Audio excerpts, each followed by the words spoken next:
Buli mwaka abaddukanya banka ya Centenary bategeka olukuŋŋaana olw'okukubaganya ebirowoozo ku nsonga ezikulaakulanya abakyala abali mu bizinensi. Mu lukuŋŋaana lw'omwaka guno akulira Centenary Bank mu Uganda, Fabian Kasi alaze enteekateeka ez'enjawulo ze balina okwongera okusitula bizinensi z'abakyala. We also teach our women that as they do their business, they have to do it sustainably.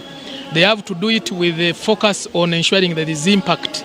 Because there is no need, for example, for us as a bank to be giving money to somebody whose business is going to fail tomorrow. You know, it is not what our purpose is. Omukungu Fabian Kasi agamba nti abakyala bangi bazze bagezaako okutandikawo emirimu emitonotono wabula olw'ebbula ly'ensimbi okwongera mirimu gyabwe bizinesi zaabwe nnyingi tezikula nga n'ezisinga zigudde. Kye tugezaako bayigiriza engeri gye bayinza okukolamu bizinesi zaabwe zibeere nga zeetengerera ate nga zibeerawo buli kaseera neera kye tuyita sustainability. Fabian Kasi agamba nti abakyala balina ekizibu ky'obutaba na bukugu bwa tekinologiya era wano wasinzidde n'ategeeza nti bataddewo ensimbi ezisoba mu buwumbi 26 ze basobola okuwola abakyala basobole okwettanira tekinologiya n'okwegatta ku mutimbagano batambuze bulungi emirimu gyabwe. Twogedde ku bintu nga okulaba nti baformalizinga oba bawandiisa bizinesi zaabwe. Twogedde ku bintu nga engeri gye bayinza okukozesaamu tekinologiya kubanga bw'otunuulira bizinesi abantu abasinga okukozesa tekinologiya abakyala bakyali mabega w'abasajja mu bizinesi zaabwe.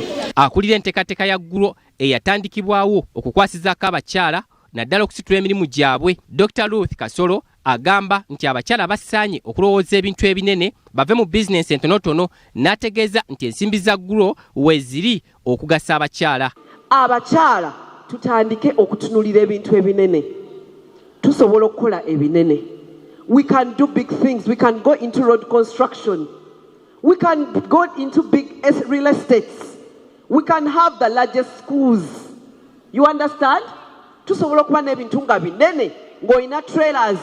Abakyala basobodde okuganyulwa mu nteekateeka za Centenary Bank ez'enjawulo omuli n'enteekateeka ya ggulo balaze engeri gye basobodde okulaakulanyamu emirimu gyabwe.